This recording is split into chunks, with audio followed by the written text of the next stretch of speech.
is brought to you by Head Start Basketball. Significance over success. I talk about it with my staff all the time. I'm a big believer if you can be significant in somebody's life and teach them what it is to be a man, teach them what it is to be a good father, teach them what it is to be a good husband and a leader of their household, that the winning will take care of itself. It'll come. Mark Downey recently completed the 4th season of his second stint as the head men's basketball coach at Arkansas Tech University and his 9th season overall at Tech in 2023-24. That season saw the Wonder Boys go 25-7 and lose to eventual national champion Minnesota State in the D2 NCAA Tournament. Downey's first stint at Arkansas Tech was from 2006 to 2010. In 2010, Downey returned home to his alma mater to become the head coach at the University of Charleston. He remained at Charleston for 3 seasons before moving on to become the head coach at the University of West Alabama for the 2013-14 season. After his 1-year stint at West Alabama, Downey became an assistant coach at the NCAA Division I level, serving as an assistant at Bowling Green State University and at Purdue University-Fort Wayne. After those 4 seasons as an assistant coach at the D1 level, Downey returned to NCAA Division II as a head coach at Northeastern State University in 2017 before returning to Arkansas Tech in 2020.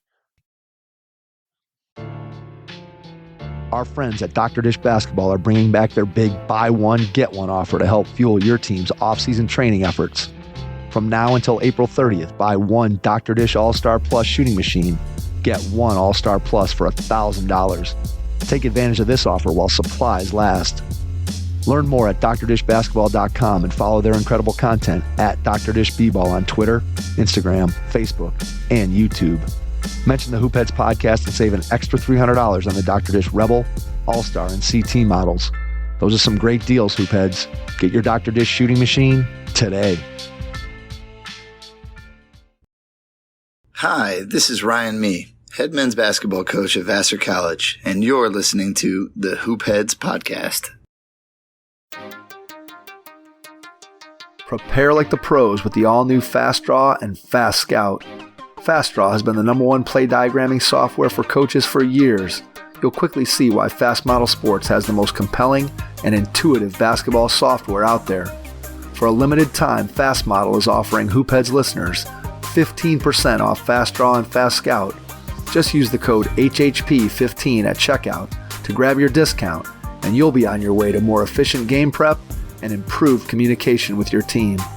Fast Model also has new coaching content every week on its blog, plus play and drill diagrams on its Playbank. Check out the links in the show notes for more. Fast Model Sports is the best in basketball. Have a notebook handy as you listen to this episode with Mark Downey, head men's basketball coach at Arkansas Tech University. Hello and welcome to the Hoopheads podcast. It's Mike Klinzing here with my co-host Jason Sunkel tonight, and we are pleased to welcome in Mark Downey, head men's basketball coach at Arkansas Tech University. Mark, welcome to the Hoopheads pod. Thank you. I appreciate you guys having me. Jason, Mike, it's great to be here, and look forward to catching up and telling some stories. Absolutely. We are excited to have you on. Looking forward to diving into the diverse range of experiences that you've had in your career. Let's start by going back in time to when you were a kid. Tell me a little bit about some of your first exposures to the game and just what made you fall in love with it. Well, I fell in love with it. I mean, you go back to, I grew up in Morgantown, West Virginia, so I'm a Mountaineer and always will be. And I grew up watching them play. I have 5 brothers and sisters that are all a lot older than me, and none of them played basketball. I don't know how the baby came about, that orange round ball, but it happened some way, shape, or form. I was just watching the Mountaineers play. Throw out names people probably never heard of before. Dale Blaney played for West Virginia when I was young, and I also watched St. Francis High School play, where my brothers and sisters went to school, and they had some really good small high school teams in West Virginia in the early 80s.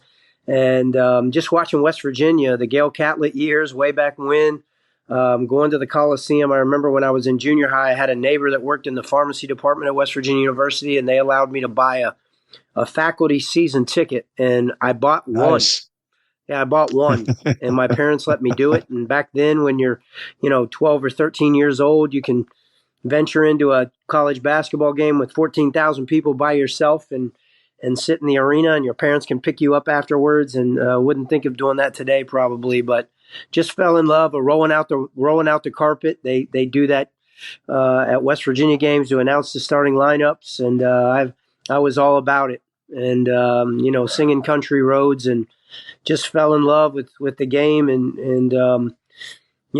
it was something that I could do to get away. I don't know what I was getting away from. I had a great family life, but I just loved to go work out and get shots up, and whether it was in the driveway in the rain or the snow or whatever it may be.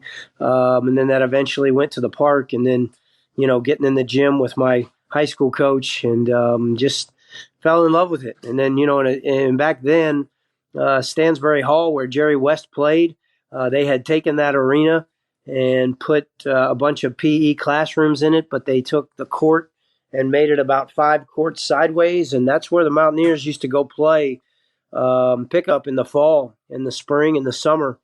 And you could walk in there and get in the games. And so I remember in high school just getting on the center court with the Mountaineers and playing with those guys, and that's where I fell in love with it. Just trying to hold my own at Stansbury Hall, where Jerry West made his name, and Hot Rod Hundley and Rod Thorne and all those guys played when they were coming through, and that's where I found it. Pickup basketball a little bit different now today than it was back in the day when you were growing up and when I was growing up. I always lament with people kind of who are of my age bracket, just the disappearance of pickup basketball kind of in its purest form, the way you just described. No doubt.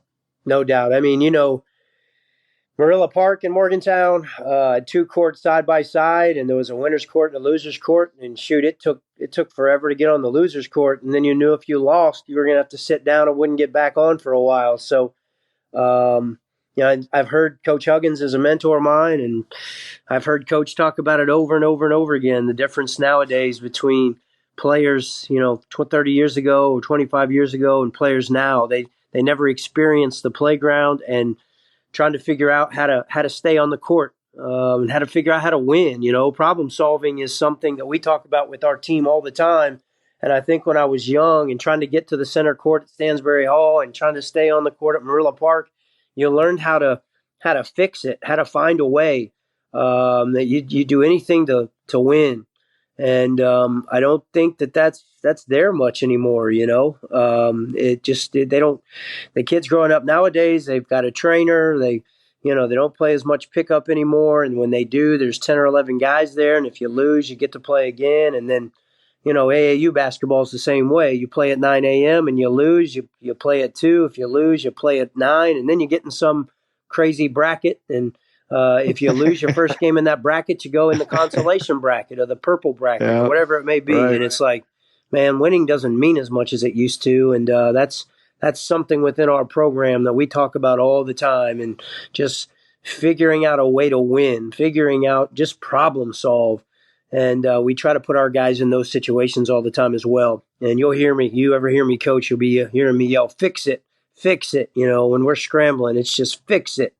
And that's a big mantra of our program, is to learn how to problem solve. So how do you teach that? I know we're kind of jumping ahead, but let's touch on that topic right now, because clearly, if that's something that we feel like players are deficient at, which I agree with you 100%. I think that when you start talking about players finding a role and trying to figure out, hey, what is this particular team? I mean, when you're playing pickup basketball, right? Depending on the level of competition, sometimes you're the best dude on the team and sometimes you're the worst. And you got to figure out, okay, in this game, where do I slot? What's my role? And what do I have to do? And so you're trying to fix it. So how do you think about trying to teach players to sort of develop that in a way that you and I maybe developed it more organically? Well, I think we, the one reason that one of the many reasons that I coached college basketball and not high school basketball was the ability to change players, the ability to go recruit players. That's one of them. The other one was parents. You don't want to deal with parents all the time, Right. and then having to teach all day. Just wasn't a big fan of that. But I can relate to that. I can relate to that, Mark. No doubt. And I still teach a class here, so I do it a little bit, but not all day. Understood. But we try to recruit it. And it's really difficult, when guys come on their visits, we show, I'm a Michael Jordan guy too. You talk about finding the love of the game. Like Michael was coming out of, North Carolina in 1984, and I was 12 years old, so I wasn't a Carolina fan crazily, but I became a Chicago Bulls fan, and just watching them, and he's got that killer, like he's got that do any. That's why I think he's the GOAT, just because he would do anything to win. And what probably my second favorite player is Kevin Garnett. Even though I was a guard, just watching Kevin Garnett go about his business and studying him, especially since I become a coach, just how they approach the game. So we show a video. It's Area 21. It's kind of like the trailer for Area 21 that used to be KG's show that was on after, the TNT games and the playoffs and stuff like that. And it's a trailer. It's, if you just put in there KG Area 21 in YouTube, it'll pop up. It's like 2.5 minutes. And we show that to our recruits when they come on campus, and we say, okay, this dude was crazy. And if you're not like him, then this probably isn't the right place for you. Because that's really me up there telling you the same thing that KG is telling you. And so first we try to recruit it, and try to find, do our due diligence and try to find guys that are all about winning.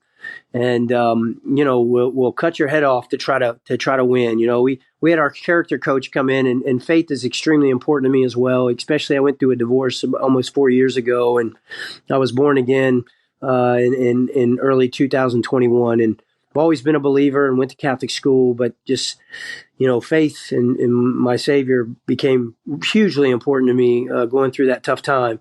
And our character coach and another guy that leads a men's group of mine at church came in and talked about David and Goliath, and it always, to our guys, and he said the David and Goliath story, whether we're talking about, Christ or faith or whatever, it gets tossed around like David was some little scrawny guy that never had been in a fight before.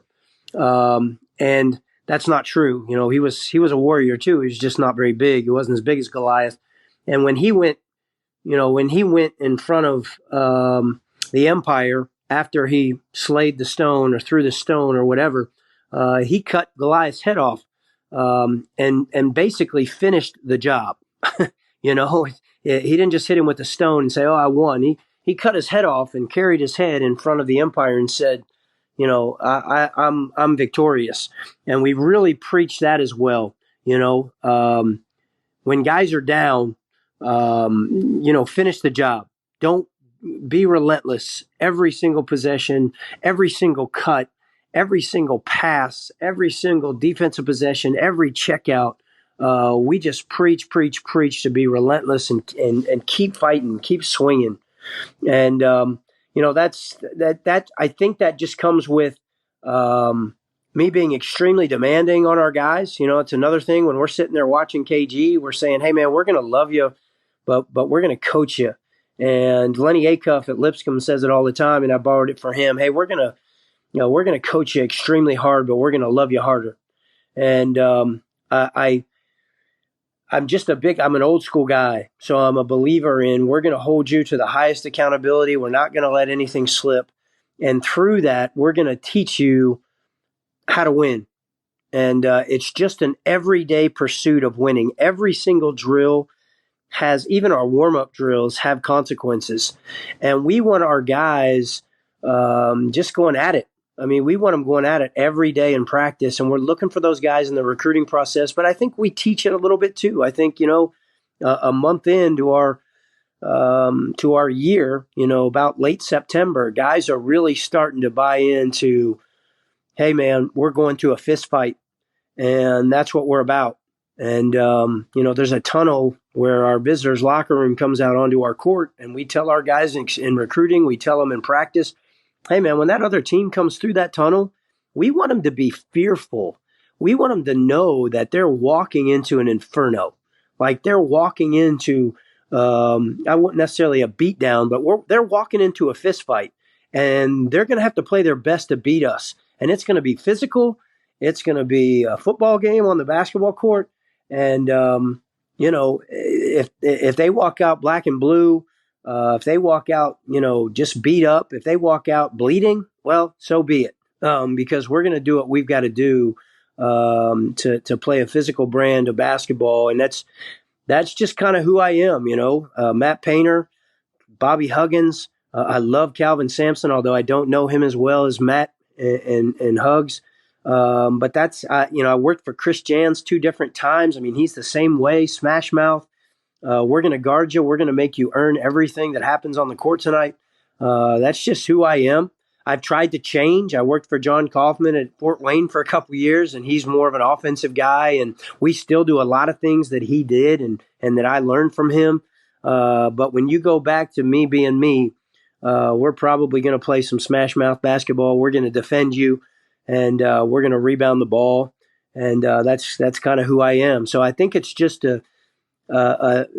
something that we do every single day. And, it's my personality. And one of the other phrases that we use with our team is, we will win if you take my personality to the floor. And we preach that as well.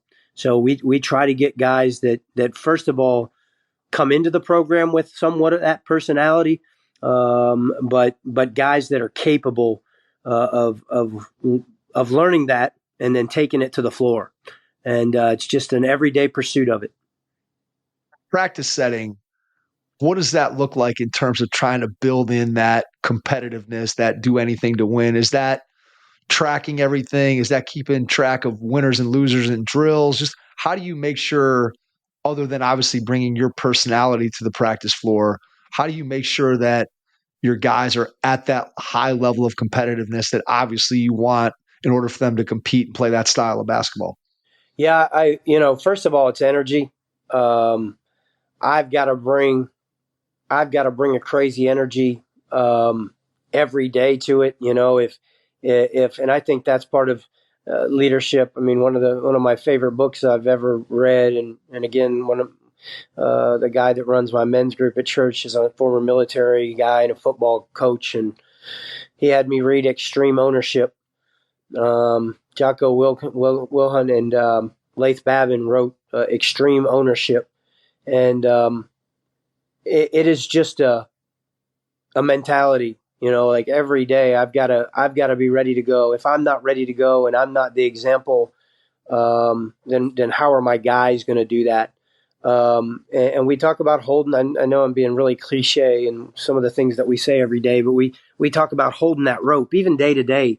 Yesterday we had a great practice. We were competitive for an hour and 45 minutes or whatever, 2 hours and 15 minutes. And today we got to hold the rope. Today we got to do it again. So it's from the jump, just that crazy energy. That's the first thing. And the second thing is, yes, we everything we do, every shooting drill, whether it's an individual shooting drill, whether it's a team shooting drill, we'll have a goal. We will have, and if we don't get that goal, we will, we have some punishments that we do. And then the things that are really important to us in our program, we punish that too. And I think it just, we do carpets. Coach Hugs used to do the treadmill, the feared treadmill that they had. But we put a 45-pound weight on a carpet and we push those things for conditioning. We also push them for turnovers and missed checkouts and things of that nature. But it's just, again, we go back, we're tracking. We don't necessarily track every single possession and every single shot and all that stuff because we, at the D2 level, just don't have that personnel to do that. But everything that we do, every single, the only thing we don't chart or we don't keep track of in a practice is our dynamic stretch. Everything is win or loser. As a matter of fact, I will write down on my practice sheet, if it's black versus white jerseys in our first drill of the day, and black wins, I'll write it down. And black wins, and I'll put the score. And then, the second drill of the day is a shooting drill. And if we have a team goal that's, hey, I get 140 makes in 3 minutes, whatever it may be, I put the number down, and we keep track of, program best. Or and then the next drill is another competitive drill. 3-on-3 closeouts or whatever it may be. Who got the most stops? Well, White won that drill. And about 10 practices in to the year, I'll go back and look at every drill, and I'll have teams on the second sheet of our practice plan, and I'll go through and mark down who won, who lost, and I'll have a win-loss record for everybody in the program. And then I'll do that again maybe a month later. And our guys, you start to look at it and tell these guys, okay, this guy wins every day. Like every drill that we put this guy in, he usually wins. He's got to find his way to the floor. And then we make it vocal to our guys too. They know who wins and who loses. And then we get to the point too where we don't really sub. If we have 16, 17 guys on our team, we don't sub when we go to team drills. And our guys start to learn who needs to be in the drills as well. If it comes down to game point or a critical possession where the defense wins if they get a stop and the offense wins if they score, well, the guys on the floor are scanning their team before the possession starts, and they're saying, "Hey man, get in here. We need you. Get in here." And some feelings get hurt, but it's reality. And it kind of teaches guys, hey, you got to figure out how to win. And if it's personnel, if it's effort, if it's technique, if it's relentless effort, whatever, a second multiple effort, whatever it may be, you've got to do it to win on that critical possession. And we do that a lot too. We'll get to the end of practice and we'll say, okay, White's won 4 drills today. Black's won 5 drills today. It's Black's ball, White's on D, and it's critical possession, 1 possession. The winner of practice today is the team that wins. If you get it, White gets a stop, Black gets a score, whatever it may be, that team wins that 1 possession. You win practice today. And man, we've had some fights, some literal fist fights trying to figure out who's going to win that last possession. When you add that up for the first time after a week and then again after a month, most of the time, does it match kind of your eye test of what you think you're seeing when you're watching it? Or has there ever been a surprise of like, oh, this dude, like he always wins, but maybe he's doing things that are more subtle than somebody else? Just how does that play out? Yeah, usually it plays out, but there's been a couple years. This past year, it went the other way. You have a guy that you recruited, that's highly recruited. You thought he was going to come in and be a dude for you, start. And we add up the wins and losses about 10, 15 days into practice, and he's lost a lot more than he's won. And you're like, okay, it opened your eyes, and you didn't even realize it.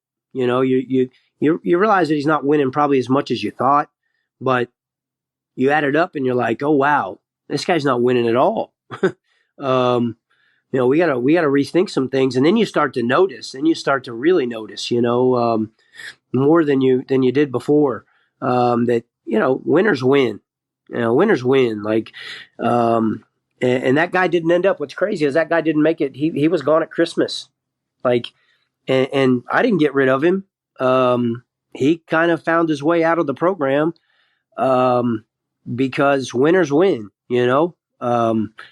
And just didn't have that mentality of what, we needed for him to be successful. And he kind of phased himself out. And I hate that, that's a mistake we made in recruiting. I used to be really hard on myself when that would happen. Like I let the kid down, or I didn't do my job. But he's got 1 more year left, and I'm hoping and praying that he finds a spot where where someone can help him, and he can be coached, and he can play in a system because he's ultra talented. But it's crazy how that happens sometimes. He just kind of weeded himself out and phased himself out. And then the next thing you know, he came in and said, Coach, I just think I'm going to move on and go somewhere else. And, at that point you're like, well, good luck. Sorry it didn't work out here. So, yeah, it's crazy. But I'm a big believer, man. Winners win. You find a way to win. And, once you found that mentality, It's crazy how it happens. I think our team this year was a prime example of it. We had, you look at our team in introductions every game, and there were a lot of games when you look down the bench and say, "Man, how are we going to win this game?" Just physically, we don't look the part. And next thing you know, we figured out a way to win. We defended, rebounded, made a play when we had to make a play, and won 2 championships and played the national champion team pretty well in the NCAA tournament. So, what a fun group to coach. When you find a group like that, they're very rare. I've only had a couple in 17 years as a head coach, and we've got a lot of them back. So hopefully we can do it again. And maybe even go a little bit further this time. But it was a lot of fun to coach. Man, I think you hit that right on the head when you start talking about having a special group to coach. And it's one of those things that it doesn't necessarily always mean winning. I mean, winning obviously, I think, helps that. But you can also have, I know that I've experienced this, I'm sure you have, and tons of coaches that we've talked to on the pod have talked about it, where you can have a team that wins that you don't necessarily love coaching. Right. And you can maybe have a team that's not quite as successful on the scoreboard in terms of wins and losses, but you can love coming to practice with them every day, and they work and they do the things that they're asked to do, and they go the extra mile and all the stuff that, again, makes a team special. And man, when you get that, it's a special feeling as a coach that, just as you said, you don't get it. That's not a guarantee that you're going to get that every single year. So when you do get it, it's something that you latch onto, and you're like, man, you never want those seasons to end, right? No doubt. This one, I did not want it to end. And when this is the 6th time as a head coach that I've had to rebuild a program, or take a team take a program that hasn't won as much and build it into a winner. And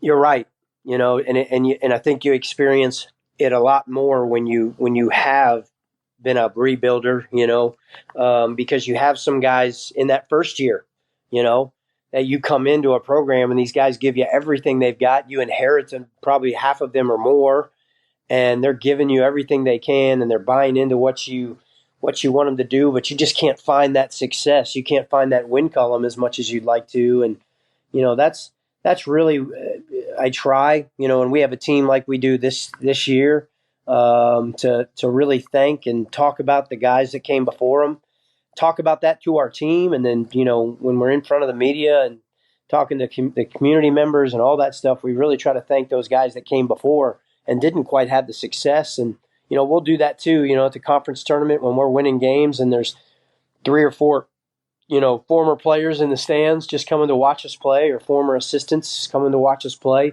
Like when we go in and celebrate at the end of the game, like we're motioning to those guys to come in the locker room and do it with us, because we built this thing from the ground up, and you were a big part of it, even though you didn't get to cut this net down. And we're really grateful for those guys. And you're right, there's times when you just coach your butt off, and those kids do everything you ask, but you just don't have as much success.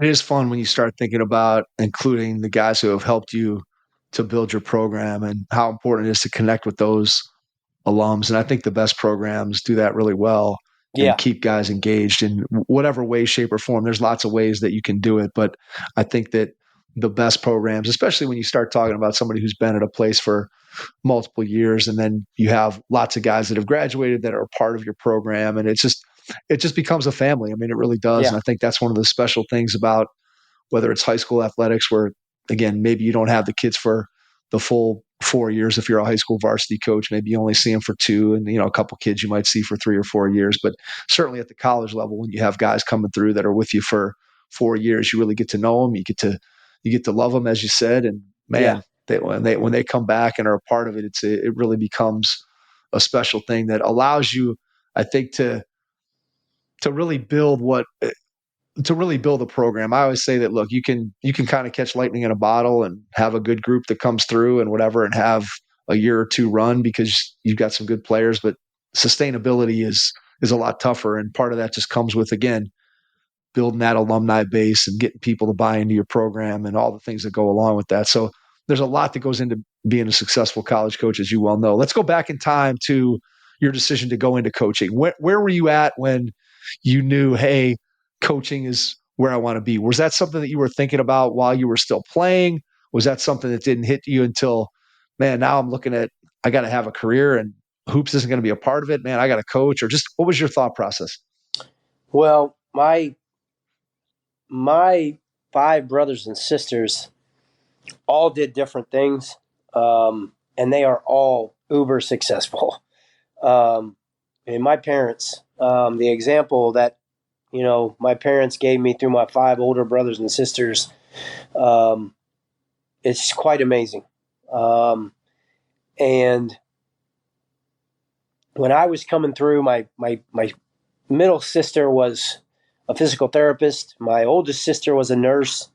My brothers were some sort of, contractors, their own business, or my youngest brother, that's a little bit older than me, is a petroleum engineer. And they all just have done unbelievable. So, when I was coming through college, I started in physical therapy, and I went to Wheeling Jesuit College to play basketball. All my other brothers and sisters went to West Virginia, and I went to Wheeling Jesuit to play basketball and was a pre-physical therapy major. Well, the first 2 years I went through all the classes, and it was really hard, but I got through it, and they said, okay, well, now you need to apply for physical therapy school, and if you get in, basketball's over.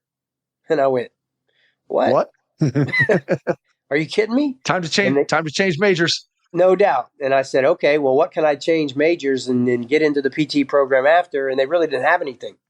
So I had just came off what was my best college season ever. Averaged 17 or 18 a game, playing in a system where I really fit. I shot it, and I had the green light, and they ran me off screens all day, and had a good point guard that was going to be there with me for another couple of years. And my major wasn't there. And it was so important to me at the time, I was like, well, I need to go somewhere else. So I left and went to Charleston in West Virginia in the same league, and went into sports medicine, where I could get a sports medicine undergrad. And then when I was done with that, choose PT or medical school or whatever it may be. And so I didn't even, I worked camps and stuff all summer during college and did that kind of thing and coached little kids, but I never once thought about coaching. Like, it was always, what am I going to do, with the medical profession when I was done? Well, by the time I went through the sports medicine deal at Charleston, I was a little burnt out. I had great teachers, and I'm still close with some of those guys, but I was just kind of burnt out on the health profession. You had to do so many freaking hours. It was crazy. Yep. And I didn't want to really be an athletic trainer, which is what I was going to school for, but I wanted to go past that and do physical therapy or med school or something. And I was sitting in the gym the last semester. The season was over. The last semester of my senior year, and it was an AAU tournament in our gym, and my coaches were sitting up above me, and Coach Greg White, who was the head coach at Marshall for a while, and he was my coach at Charleston, worked with Jim Herrick at UCLA for a year after they won the national championship. He was like, Mark, what do you think of that kid? And, I watched him for a while and gave him my evaluation. And he said, and I kind of looked at him like, why are you asking me? Like, who cares? And he said, well, you're going to be doing this for a living here real soon.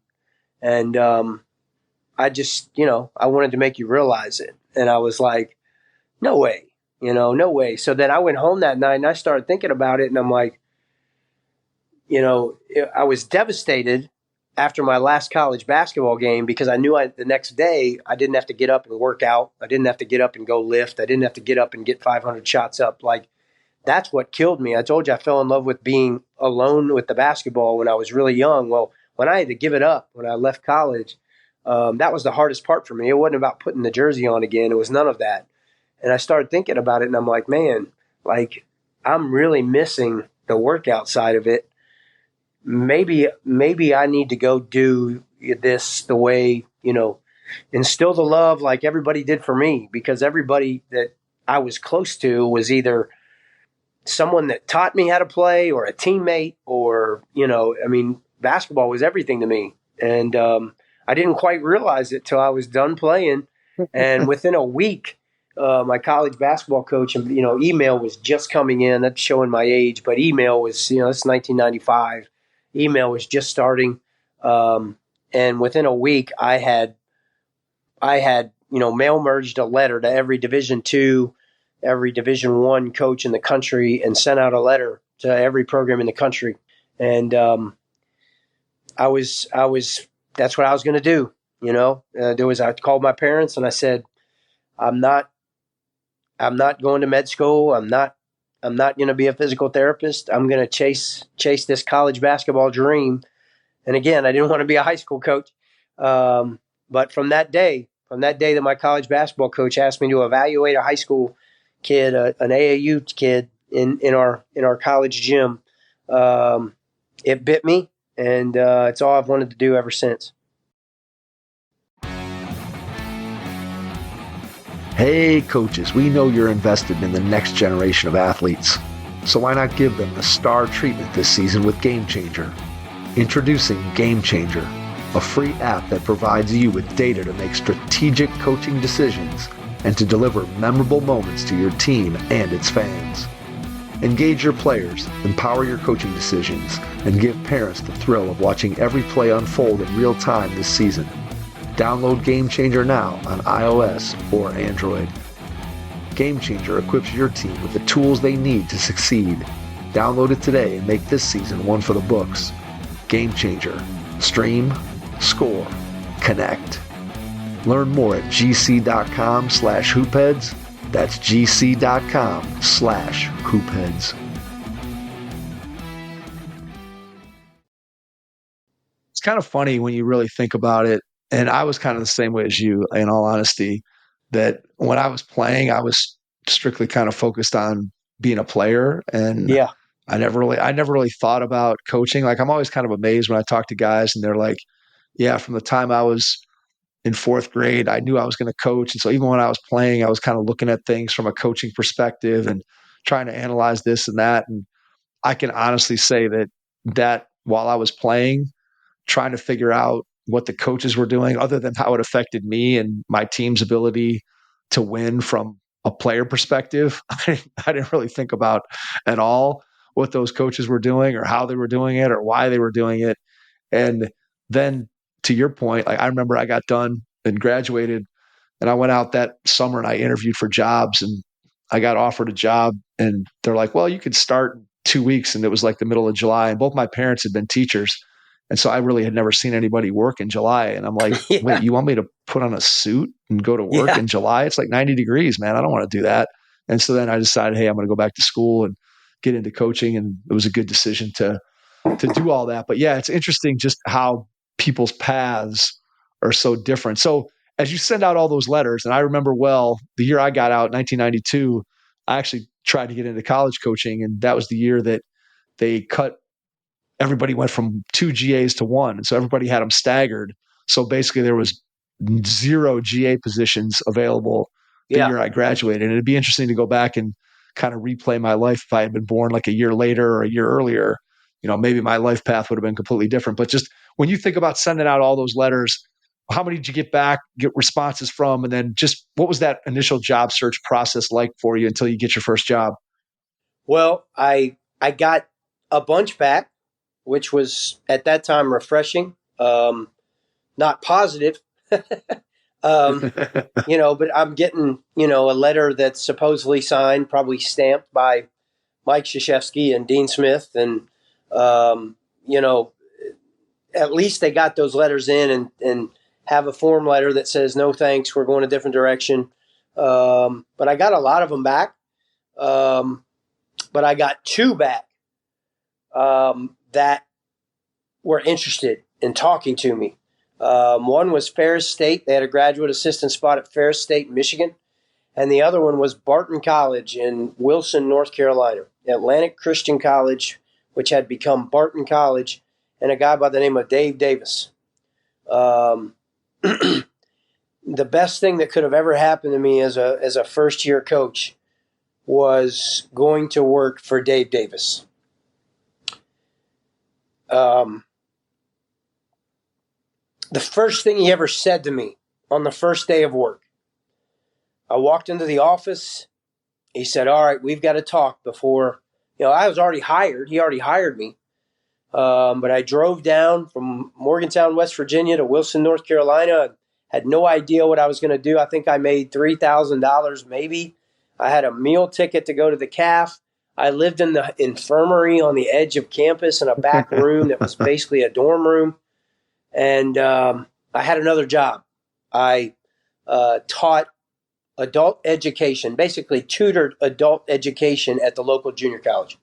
So I would do that from 8 in the morning till about 11:30 every day, and then go eat in the CAF, and then go to the office and be in the office till 9 or 10 at night, and then do it all over again. And the first day I was there, Dave, obviously I interviewed at Ferris and didn't get it. I went down and met with Dave, and it was awesome. Barton College wasn't much at the time. They won a national championship since then, but it wasn't a ton at the time. But I was all in. It's all I wanted to do. And on the way back from that trip, on the visit down there, I stopped by Duke because I was, even being a Jordan guy, I was a Mike Krzyzewski guy. I fell in love with Tommy Amaker and Johnny Dawkins and Mark Allery and the 86 team that lost to Louisville in the national championship, and Never Nervous Purvis Ellison. And I fell in love with that team and became a Dookie. And then the Hurley days, I loved Bobby at the time. I have another story about Bobby. It's funny, later in my coaching career with Chris Jans. But on the way back, we stopped at Duke. My girlfriend and I stopped at Duke and took a tour. We just went in Cameron and walked around, and, the national championship banners are up there. And, we walk out of Cameron, and here comes Krzyzewski running down the street. And my girlfriend's like, oh, you need to go say hello. And I'm like, I'm not bothering him. He's working out, And he stops right in front of Cameron, and he's finished with his run, and he's kind of hunched over, and he starts stretching. So I just walked over and said, Coach, but senior in college, I'm getting into coaching. Just wanted to introduce myself. And he said, come on, Mark, let's take a picture. And my girlfriend snapped a picture of us. I still have it to this day. I ended up working camp the next summer, and I went to one practice that afternoon or that season and watched Duke practice one time. And I came back that summer and got to work camp at Duke. And he walked in the first day of camp and walked right by me because he couldn't see me. And he turned around and saw me and said, hey, Mark, how you doing? And I had met the dude one time on the side of the street after he just got done running. I don't know my own name after I get done running. But he remembered my name, and I thought, man, that's impressive. But to get back to the Dave Davis story, the first day on campus, I walked in the office, and he sat me down, and he said, Mark, I want to tell you something, and it's something that I tell young coaches to this day. He said, if you're doing this job for anything other than trying to help those 15 guys in the locker room that we're going to coach this year, if you do this for any other reason than trying to make them better men, better players, better husbands, better fathers, he said, if you're doing it for any other reason, get out right now and go do something else. And that has stayed with me. And I get emotional talking about it. But powerful stuff. I mean, it really is. Yeah, God put me with Dave Davis for a reason. And to this day, the two people that I call outside of my family, if I've got a coaching decision to make, are my college coach, Greg White, and my first boss, Dave Davis. And I'm incredibly blessed that I have those two men in my life. So, and I tell, my GAs walk in year one. First thing I do, bring them in and say, hey, man, if you're doing this job for anything else, wealth, fame, even winning, if you're doing it for anything else other than those dudes in that locker room, then go do something else. because that's why we're here. That's what we're trying to do. I talk about it all the time. We get caught up in winning a lot, but my character coach and that I have right now, and my men's group, the guy that leads my men's group, who has become a dear friend, we talk it all the time. We kind of have a mantra that significance over success, and I put that on social media quite a bit. I talk about it with my staff all the time. I'm a big believer if you can make a significant, if you can be significant in somebody's life and teach them what it is to be a man, teach them what it is to be a good father, teach them what it is to be a good husband and a leader of their household, that the winning will take care of itself. It'll come. And I'm a big proponent of that, and I believe in that 100%. What does that look like day to day in your program today in terms of using basketball as a tool to be able to teach your players those life lessons, to teach them about being a good citizen, to teach them about being a good husband, to teach them all those things that the game does do a great job of providing opportunities to teach that. But what does it look like day to day for you? It's relational. It's about accountability. It's about loving these guys. We try also, and I've heard Izzo talk about this a lot, by bringing Mateen Cleaves and Steve Smith and he didn't mention Draymond, so I don't know about that one, but bringing those guys back and talking to the team about what it means to go through the program and what happens after. We do that a ton. Every time we have former players around our team, we talk to them about, okay, we went through the wars. This is why, tell them why we do this. Tell them why we do this. Tell them how our former assistants, our assistants that are former players, I love to bring guys back that played for us to be GAs and to be assistant coaches because they've been through it and they understand it.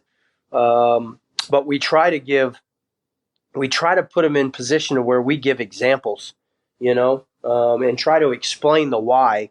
Why are we doing this? Why are we, why am I so hard on you? Why? I think one of the most fun things for me is, I told you, I'm very hard on guys and not everybody makes it. I'm not for everybody. I'm an old school, going to hold you accountable type guy. And sometimes there's certain guys that just don't get it, and they don't get it, and they don't get it. And then sometimes kind of too late, but sometimes just the right time, the light bulb will come on. And all of a sudden, these guys go from fighting you to the guy you want in the trenches with you. It went from a guy that you would never, he won't listen to a thing. He questions everything you do, and you just keep pounding him and keep pounding him and keep on him. And, you just don't let up.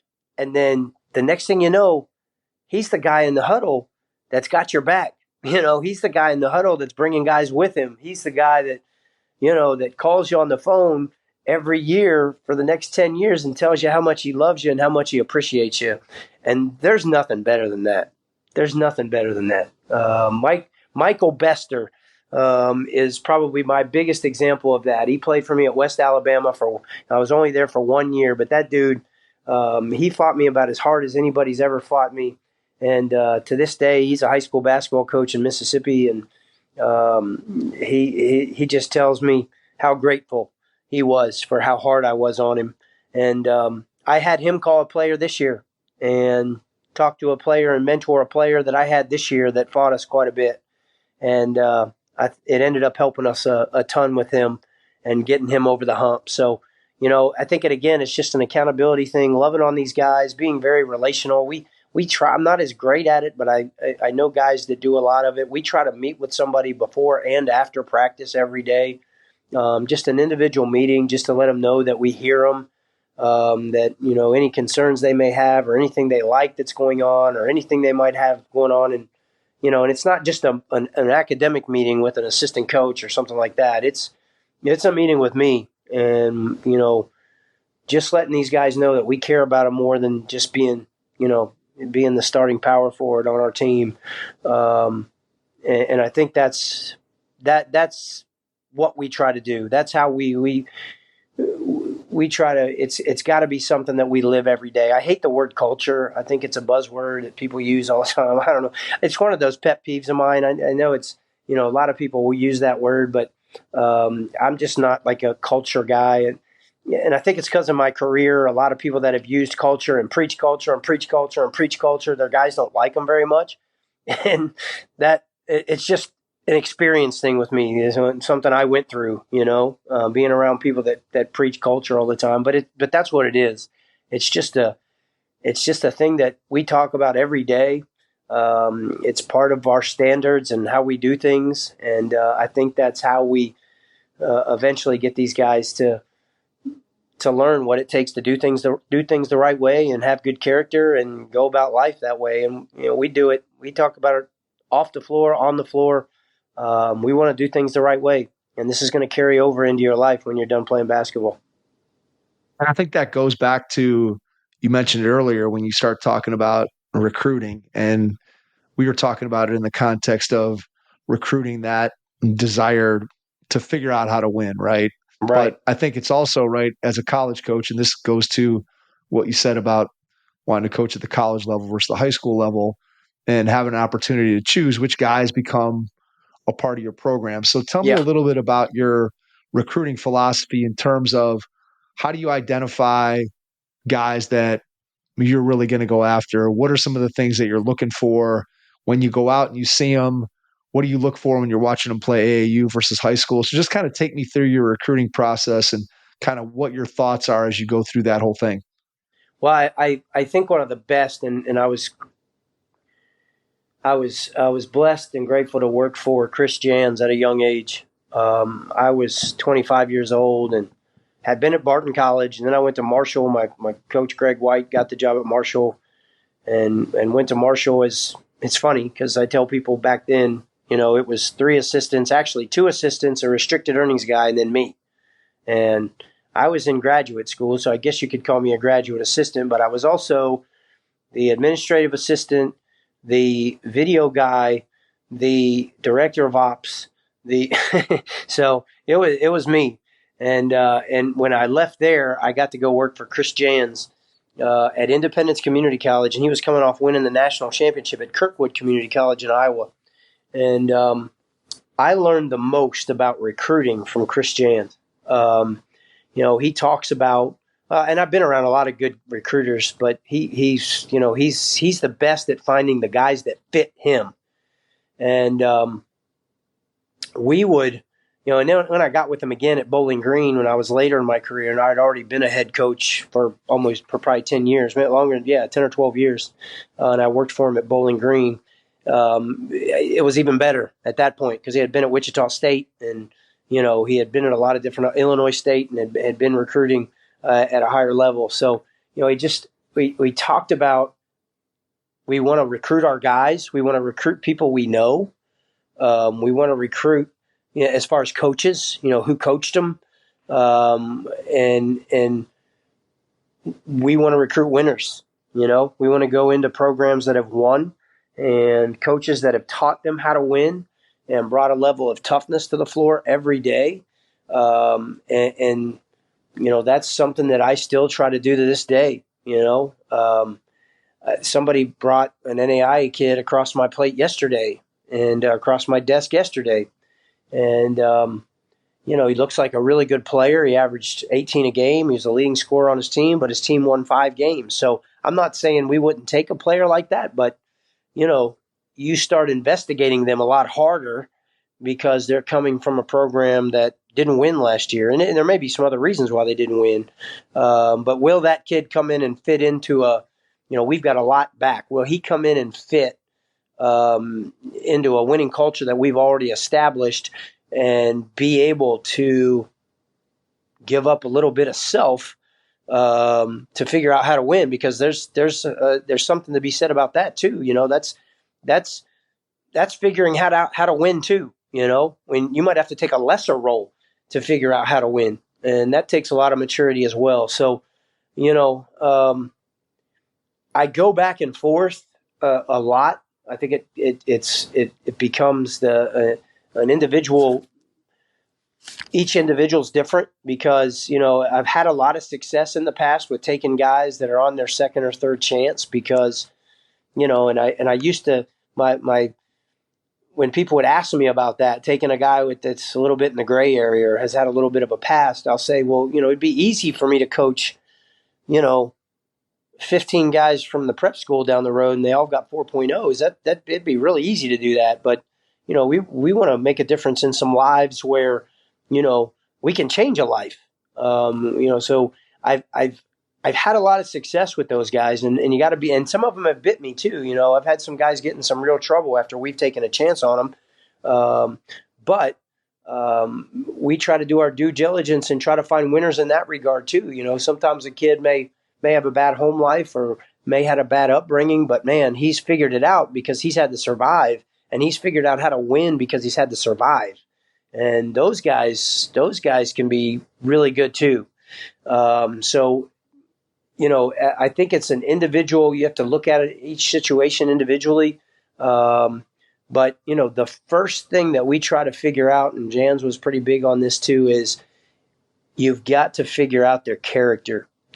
And that's just research. And again, recruiting your own guys from JUCO, recruiting your guys that in the high school level, and just recruiting from winning programs and guys that have been coached. And then Jans, I used to always laugh, and my assistants, I'm not sure they even know the definition of this yet, but Jans used to tell us all the time, don't recruit me, don't bring me shufflers. And the best way I can define a shuffler is a guy that basically kind of shuffles around everywhere. He doesn't really sprint back on D. He doesn't sprint on defense. He doesn't run when the ball's dead. He shuffles. He shuffles around the floor. And there's other ways that Jans would kind of, examples of shufflers. He used to tell people that played with their hair all the time. He's like, when people start playing with their hair, they're bored and they're not paying attention. And he would little subtle things like that would eliminate people from our recruiting board because, that's what we are looking for. Don't bring me shufflers, That's a lot harder with today's hairstyle, Mark. That's a lot harder with today's hairstyles. Long hair now, and they start twisting it. Exactly. Yep. It's a different world. It is. But, it's just, don't bring me guys that shuffle into the game. Don't, guys that get up off the bench and kind of shuffle over to the scores table and they don't have a sense of urgency. And that's pretty much the biggest thing that I tell my guys. Shufflers don't have a sense of urgency.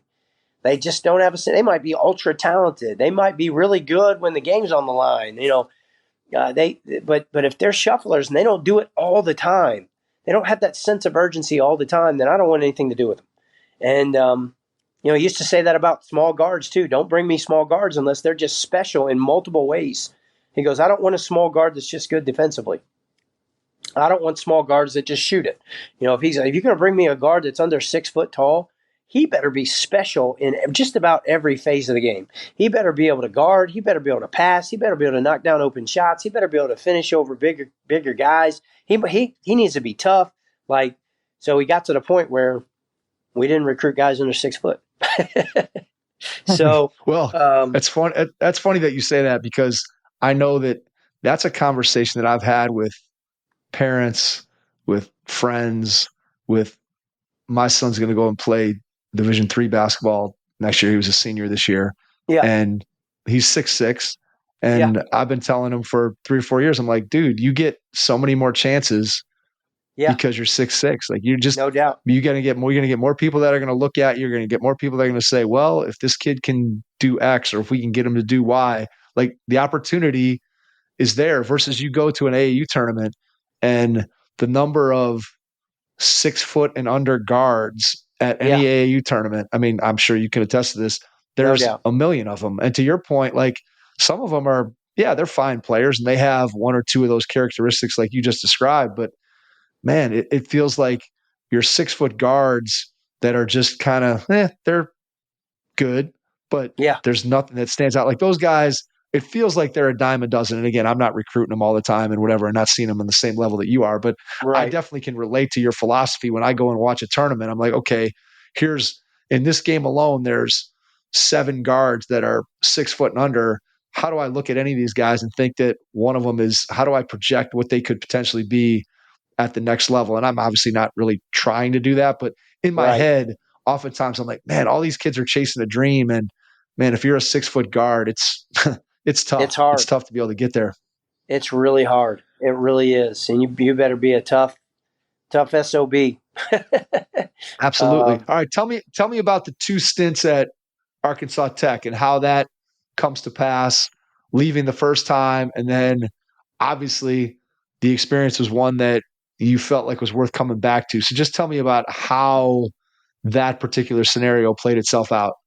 Yeah, so I got here in 2006 the first time, and I'd been an assistant at New Orleans for Monty Tao for 5 years. And I went there after, Jans left Independence after 1 year, and I got the job, and I was a head coach at 26 and had some success. And then,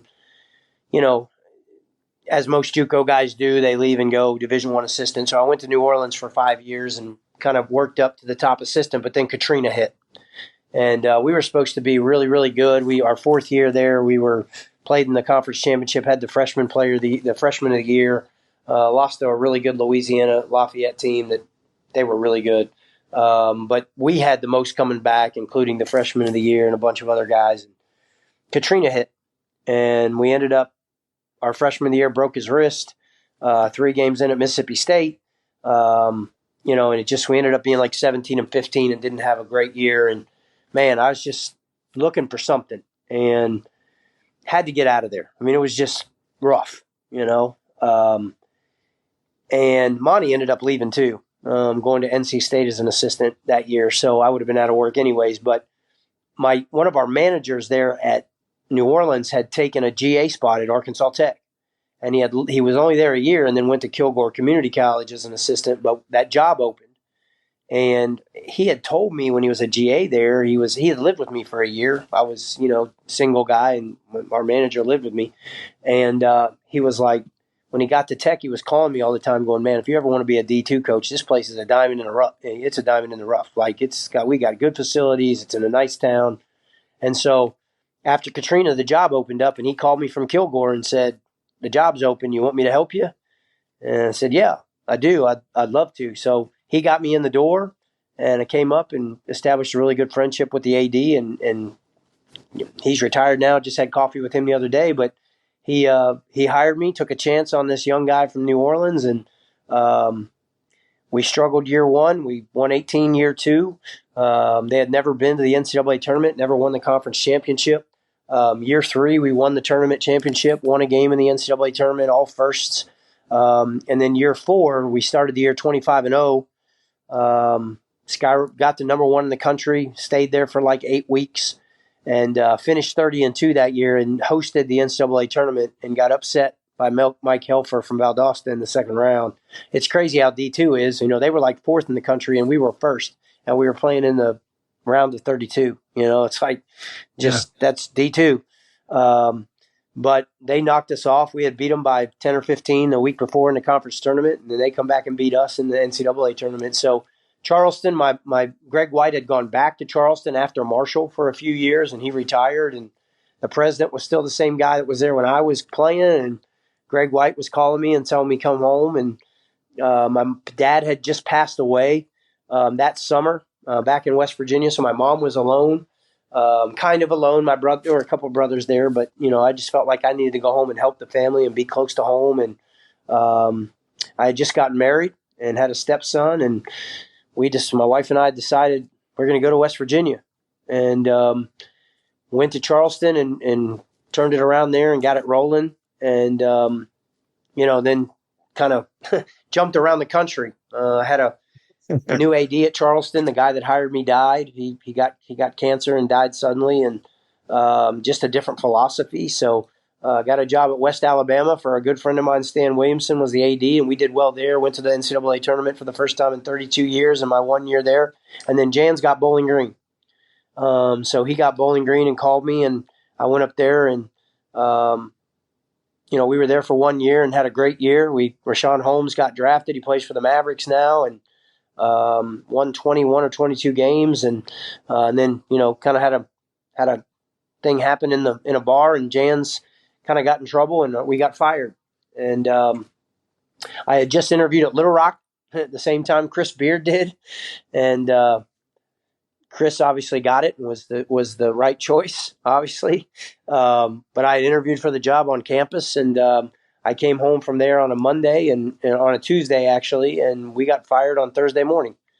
And I didn't get the job at Little Rock. Chris did. And so then I ended up at Fort Wayne for 2 years and had 2 great years with Coach John Kaufman and learned a lot because he's an offensive guy and an analytic guy, and really learned a lot about, and we run a lot of the stuff and do a lot of the same things that Kaufman does at Fort Wayne now.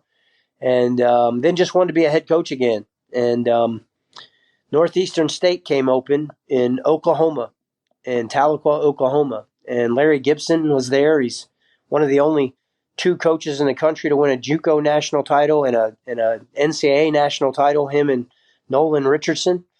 And he had been there and coached there, and he was retired there, and he was helping to hire the new coach. As a matter of fact, Lenny Acuff, I saw him at the Final Four that year, and he told me to call Larry because they were looking for a coach. And got me back to being a head coach and spent 3 years there. And it's a really hard job in the MIAA, but we got it to 18 wins my 3rd year there. And I really thought we had an NCAA tournament team, but we didn't finish a few games like we should have. And Tech opened, and it was right at the beginning of COVID. And my stepson was now, 14 years old, and his dad was back here in Arkansas, and this is where my wife was from. And we just decided to go back to Tech and kind of settle in and being a Division II head coach, and kind of stop chasing the dream. And we came back to Tech, and it's been the greatest yet the hardest thing I've ever had to go through. We bought our dream house here. We told our kids that they were going to graduate from high school here in Russellville, Arkansas. And after we bought our dream house, about 2 months later, my wife left. And I've never been through anything harder. Just becoming a parent half the time, losing that family unit, and then going through COVID and trying to build a program. That was difficult. That was extremely difficult. And we got hit by, I know everybody got hit by COVID, but we got hit by COVID. We went 7-11 our first year, had multiple games canceled, played multiple times without starters. We came back the second year, and I thought we had a team put together that could win a conference title. And we had a kid by the name of Czar Perry at the point that transferred from Cal State Bakersfield. And he was, in the first 10 games of the year, he was having a conference MVP type year, 17.5 points a game, 7.5 assists a game. I mean, he was just, he was killing it. And we had good players around him too. And he got COVID, and our cardiologists would never release him. And he didn't play the rest of the year. And, we thought we went from a team that could win the league to, I think we finished 11-17. So then we come back year 3 last year, and our starting 4-man tears his ACL in the first scrimmage. And I don't know if he would have been our leading scorer, but he would have been one of our best players. So, just trying to build a program, dealing with the COVID and the injuries, and then going through all that personally, man, it's the toughest rebuild I've ever had. And my guys went through that personal hardship with me. And that's why I think this year we kind of got back, to winning last year. We got to the conference championship, but we still only won 16 games, but we finished strong, and we had a lot of guys coming back, and I felt like this could be a really good year. So we went out and recruited some non-shufflers and got some pretty tough kids and brought them and filtered them in with the guys we had coming back. And I really made it a point this year to enjoy winning more than I ever have in my entire coaching life. I've never been that type of guy. It's just like, okay, we won. What's next? And I think a lot of coaches do that. But I enjoyed my team and the character on my team. I just made it a point with myself. And I've really worked hard on myself, and become a better man. And I just wanted this year, when we started winning, I'm like, man, I'm gonna enjoy this as much as I can. I'm still gonna work hard, and we're still gonna prepare for every game like it's our last. But I really enjoyed my team this year more than I ever have, and I enjoyed the journey. And I did not, and they were so good. I mean, they just had it, and I enjoyed it afterwards more. I enjoyed them individually more. I enjoyed them as a team more, collectively. And I'm glad I get to coach them again. This is the first time probably ever in my head coaching career that I did not cry or get emotional after the last game of the season, because we did not have one senior. Now, we've lost a couple to the transfer portal, so I didn't see that coming. I should have known, right? But it's the first time ever in my coaching career we lose to Minnesota State at their place in the NCAA tournament. And I went in the locker room and said, hey, we missed an opportunity today. We didn't play great, but let's run it back. Let's run it back. And from now until next October, every day we've got to wake up thinking, what can we do to get back here? And what can we do to make a run at a national championship? And I'm trying to do that myself. I want our guys to see the work that we're putting in and the attitude that we have. And we've got a recruit on campus right now. I left dinner early tonight to come do the podcast with a recruit. He's going to be here tomorrow and leave Friday morning. So I'm going to get to be with him all day tomorrow. But, we're just trying to show those guys the same thing. Hey, and it's crazy because our guys don't see how hard we work. They don't see the calls that we're on at night and the film that we're watching on players and the miles that we're putting on our car. And they don't really see that. They see the work when we're in the gym and we put together a workout and we're putting them through a workout, but they don't really see the behind the scenes work. So I'm making a pact with my team that they're gonna see me work, and I want them to hold me accountable to it too.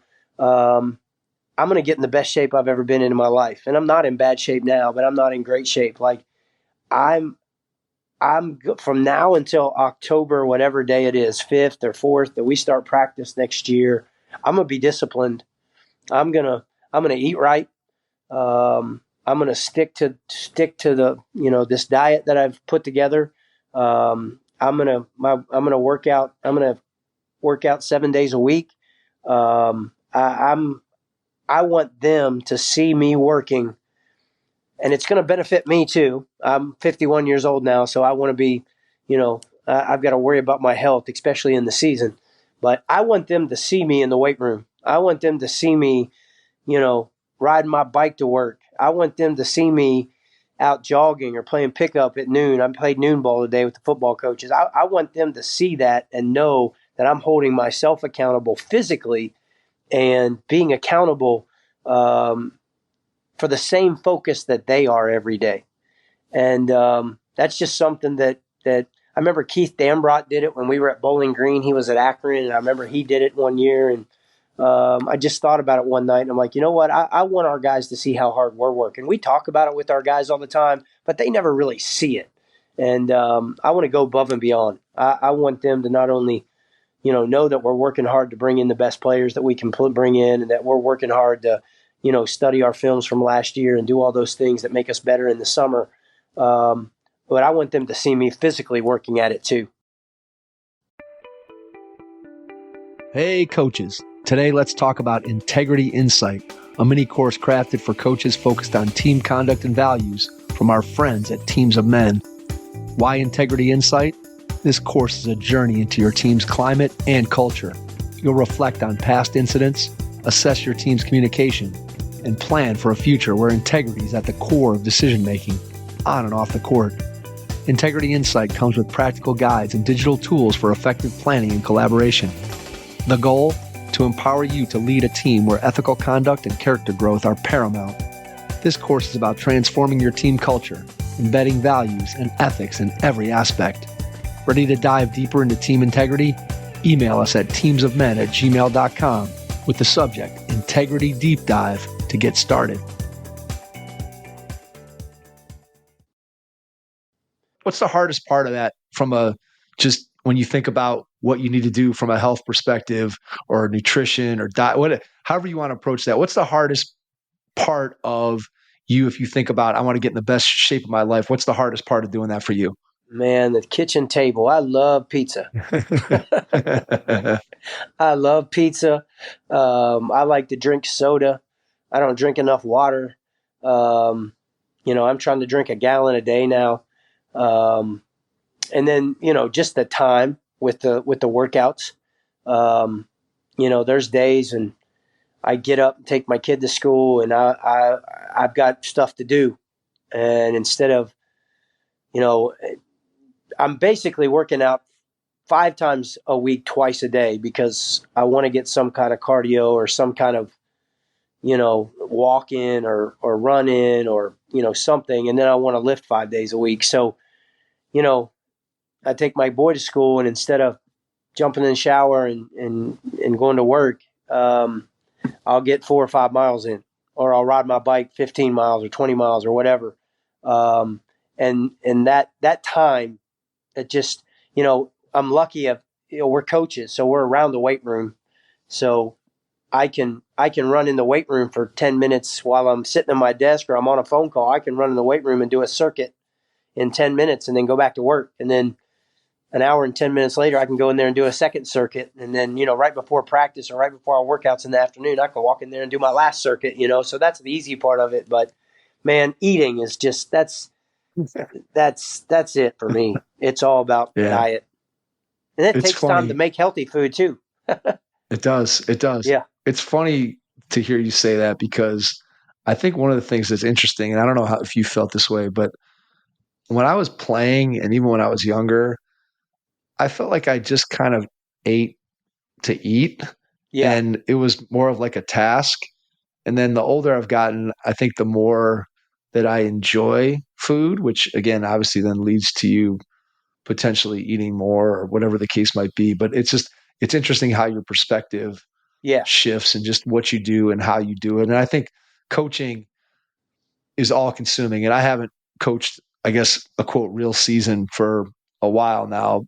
Since I got out of high school coaching, I don't know, now it's probably getting close to 15 years that I've been out of it. So, but clearly when you start talking about the demands on you in your position as Division II college head coach, there's not a ton of, as you said, free time built into your schedule, especially again, when you're coaching your team and it's in season and trying to find the time to do those things healthy and cook food and not just, hey, I'm on my way home from practice or on my way to practice or I'm doing here, I'm running there and I'm just picking up a fast food meal or whatever it may be. And it's tough. It's definitely a challenge. And I think part of it is just, one, you have to set your mind to it. And then 2, you got to figure out a way to execute it. And to your point, if you can hold yourself to that same standard that you want to hold your players to, it's going to benefit you in the long run from a health standpoint and how you feel and all that stuff. And it kind of gets back to what you were talking about too, about enjoying the wins, right? Is that sometimes we get so caught up in like just the day-to-day of what's next. Okay, we won this game, but now we got to prepare for the next opponent, or now I got to get ready for the next day's practice, or I got to figure this out. And so how did you, boots on the ground, how did you figure out in terms of changing your mindset to enjoy winning? How did you think about that? And maybe something that you did could be good advice for another coach out there who's maybe struggling with that same idea of, man, the wins just don't feel maybe as good as they used to. How'd you get yourself to enjoy those more? Well, I think the biggest thing for me is maturity. Just realizing that I've got a 12-year-old at home. I've got a high school senior. Those guys, watching my stepson play his senior year in basketball, letting myself get away to go to his games on a Friday night when we played Thursday and then Saturday.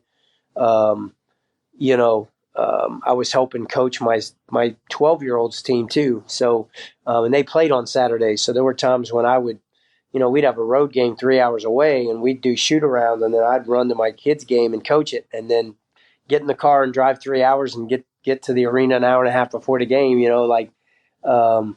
So just the maturity of where I'm at in my life and my faith too has helped me just a ton. But really enjoying my sons and just being around my sons and watching them play. I mean, I have no greater joy than watching my kids play basketball. I don't care if they play terrible. Like, there's no greater joy than watching those guys play. And I tried to really enjoy that and not think about what was next with my team. In that regard, sometimes that's hard on game day when you're coaching sixth graders and you got a game 4 hours later that yep. Really means something. But and then just really enjoying my guys, like allowing them to enjoy it. Usually it's like, the past for me was, okay, we won. And then I'm going to walk in the locker room and I'm going to say, okay, great job, guys. But you know what? We didn't rebound it very well. If we don't rebound it well like this on Saturday, we're going to get beat. So you better bring it tomorrow because, that's kind of who I was. And now I take a little bit of a different approach. I mean, I still will point out what we did wrong. But, we do a little bit more celebrating in the locker room. It seems like everybody likes to sing and do that stuff now and, throw water on each other and do all that stuff. Right. And, so I allow them to do that now a little bit more than we used to. I'm still not a proponent of doing anything on the court. Like, I don't like any gestures when you make a three. I don't like any flexing. That's just not who I am. And I really don't like our players doing that stuff. Maybe I'm the Scrooge when it comes to that, but when we get in the locker room and we've won a game, like we need to celebrate it. We need to, but here's the deal. Because we had guys that knew how to win, it was okay to celebrate those wins. Because by the time they showed up the next day to practice, they were ready to win the next one. Yep. And that was huge. And I was so busy this season with my other sons and, and I'm a guy too. I'm really hands-on, like scouting reports. I still dig into scouting reports and my assistants help me a great deal, but I still watch a lot. And, so I really get in, I'm during the season, my health does get worn down. But I just, I allowed my assistants to do a little bit more this year than they ever have done before, and they did a heck of a job. My GA did a heck of a job with scouts and calls and things of that nature, and my first assistant does a lot of personnel stuff, and they do a wonderful job with it. But I just I don't know. I just really enjoyed my guys more. I let those guys enjoy it a little bit more, and I, they knew that when we showed up the next day for practice, it was on. But and I would talk to them about it too. I would say, hey, I'm going to enjoy this tonight. I'm going to enjoy this. I'm going to, I'm not a guy that's going to go have a beer or anything like that. That's just not kind of me. I mean, not that I won't drink a beer, but I'm not the guy that's going to the bar to celebrate or anything like that. But I'd also go home after games and do some other things. Get into a show or something. I think throughout the season, most of the year this year, I was watching Blue Bloods, and we'd win a game, and I'd have some film to do, and I'm like, you know what? I can't wait to watch the next Blue Bloods episode, so I'm going to go home and watch Blue Bloods, and when it's over, I'll turn the film on and watch it a little bit, get a good night's rest, and then I'll be up early in the morning and headed to a coffee shop, and I'll spend the next 6 or 7 hours in film, and by the time 3:30 rolls around for practice, I'll have a plan ready, and we'll go try to win. But I took the pressure off myself as much as I could, and I think the maturity of it all just allowed me, my faith and praying it through, and now when we lost, it was probably about the same Mark Downey that I've always been. But when we won, I gave myself not any easier to lose. Not any easier to lose, right? No. That's what makes me who I am, and I've tried to change that a little bit as well, but it's not been very successful. I'm just a guy that hates to lose, and usually when I've got players that hate to lose, we've got a chance to be pretty good. Understood. All right. Before we get out, I want to ask you one final 2-part question. So part one, when you look ahead over the next year or two, what do you see as being your biggest challenge? And then part 2 of the question, when you think about what you get to do day in and day out, what brings you the most joy? So your biggest challenge and then your biggest joy. I think the biggest challenge is complacency. But I think we have really good guys. I think that's a challenge. Complacency is a challenge, and I haven't seen it yet. We've had really good spring workouts, and I've let my assistant run our workouts. I watch. I let him write them up. I mean, he's been with me for 10 years now, so he knows. But I let him write up the plans. I let him put the team through workouts. I let him make the schedule. I let him do it all, and I watch.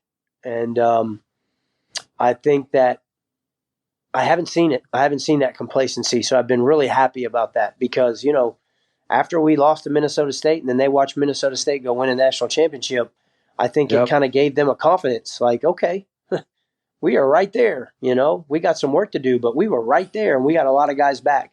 And what will probably be the biggest challenge will be finding the right pieces to go with what we've got. We're trying to be super picky with who we bring in. They've got to be able to fit in. They've got to bring certain skills to our program, and fitting in is going to be one of them. It really is. So we're looking for high character guys. We're looking for guys that are winners. We're looking for guys that they can, but they don't necessarily need to score to be happy. And then obviously I think one of the reasons we won this year is so we were so good defensively. We need guys that want to give in on that end of the floor and leave it all out there. So just finding the right fits and being really picky at who we bring in, and we want to bring guys that are hungry. Most joy on a day-to-day. I think just watching our guys get better, watching them get better, watching them grow as people. I talk about faith all the time, and we had a kid that had some academic troubles first semester this year, and he was a big part of our program. And you want to talk about leadership and cultivating leaders. Well, 3 of my guys poured into that kid, and he got baptized in early February. And I thought that was really neat, that kid was going through a lot. And not only did we try to pour into him and make sure he was okay, but his teammates did. Yep. And I just seeing that leadership, seeing guys do, our point guard just went to a leadership conference last week, and he called me the night before he was headed that way, and he's like, Coach, I got to give a big presentation tomorrow night at this leadership conference, and will you pray for me, and will you keep me in your thoughts? And, so, all day I kept pumping him up, and then when he was done that Friday night, I texted him and said, how'd it go? And he was like, man, it was unbelievable. It went way better than I thought. And, just seeing those guys succeed in not only basketball, but just getting better as people and making strides as people, that's what it's all about. That's the joy, man. The winning and the trophies and the cutting down the nets and the sizing up rings and doing all that stuff, that's the icing on the cake, and that's the fun stuff. But watching these guys grow and become men, and shoot, they inspire me sometimes, and that's the best part of it. There's no doubt. That's well said, Mark. I mean, I think when you really start boiling down to coaching, that last minute of what you just talked about, where the wins are fun, the wins are important, the success on the court obviously matters, especially at the college level if you want to keep your job. But the reality is, when you look back at your coaching career, when players look back at the opportunity to play for you, those individual wins and losses all kind of melt away. And it's more about, hey, what was the collective experience like? And what did we accomplish together? And how do we grow as people? And are we better off for having had the experience? And I think you did a really good job of kind of summing that up. Before we I appreciate get it. out, I want to get... We talk about character all the time. And one of the things that we do, if we get into a tough situation late in the game, or we've got to get one stop, or we need, there's 3.5 minutes left, we're in the under 4 media and we're down 4, and, every possession matters. We just, we work really hard at cultivating good people. And we have a phrase that just, hey, character wins. Character wins. And we might say it 7 or 8 times in a huddle late in the game. Like, character wins, believe it. Character wins, believe it. And, if they're doing things the right way and they're working on their game and they're doing things the right way off the floor, like, their subconscious knows, like, that they deserve it. That they deserve it. Like, you can't fool the mirror, right? So we just continually preach, doing things the right way, treating people the right way, working hard when people aren't looking. What do you do when coach isn't in the gym? We talk about that all the time. And our phrase is character wins. And that just pops up. I'll walk down the bench sometimes when, there's 8 seconds left and it's a tie game and we've got a side out and we've drawn something up or we called a set. And I'll walk down the bench and I'm like, character wins, fellas. Character wins. And if guys are doing things the right way and you've got winners in your program, they're going to start to believe that. And it came out this year, it came out this year. We won a lot of close games and we won a lot of tough games. And I think our guys truly believe that character does win. I agree more. I mean, I think ultimately if you can point to that and it's something that is a part of your program and not just some words that you say, but it's something that you live by, I think it matters. I think it matters in the scoreboard, but I think it matters in the connection that you build with your team. And it's, again, as I said a minute ago, I think that really is what coaching ultimately is all about. It's that connection that you make with your team. And, you said it, you had a team this year that you didn't want the season to end. You wanted to be able to keep coaching them. And that's really what it's all about. When you catch lightning in a bottle like that, Mark, as you well know, you want to grab onto it for as long as you can. So before we wrap up, I want you to share how people can get in touch with you, email, social media, website, whatever you feel comfortable with. And then after you do that, I will jump back in and wrap things up. Sounds good. If you just look me up on Facebook or I don't have an Instagram. I use our ATU men's basketball. So it's ATU MBB. But I have control of that account. So you can get a hold of me on that account. To be honest, I don't even know my Twitter handle, but if you just look up Mark Downey at Arkansas Tech, it'll come up. And then my email is mdowney, DOWNEY, at ATU, Arkansas Tech University.edu. So it's mdowney at ATU.edu. And we are, we are going to start doing some clinics and trying to get into some high schools and do some things of that nature, an idea that someone approached me about, and I'm very excited about it. Implementing a defensive system. We're gonna start doing some of this stuff in the Midwest and see if we can cultivate it a little bit. I think a lot of high school programs don't. They've never really implemented a defensive system. They never really.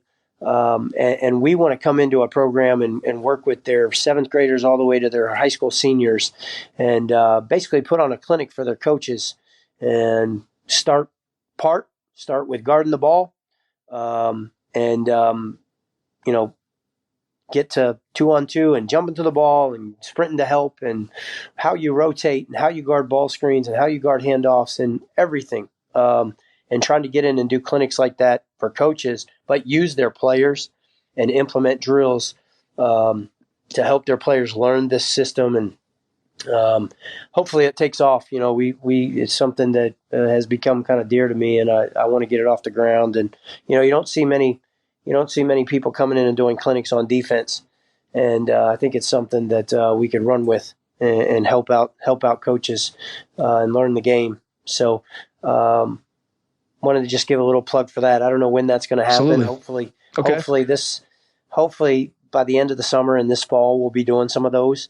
But we've got some really good ideas and some really good coaches that are helping and backing it, and hopefully we can move it forward.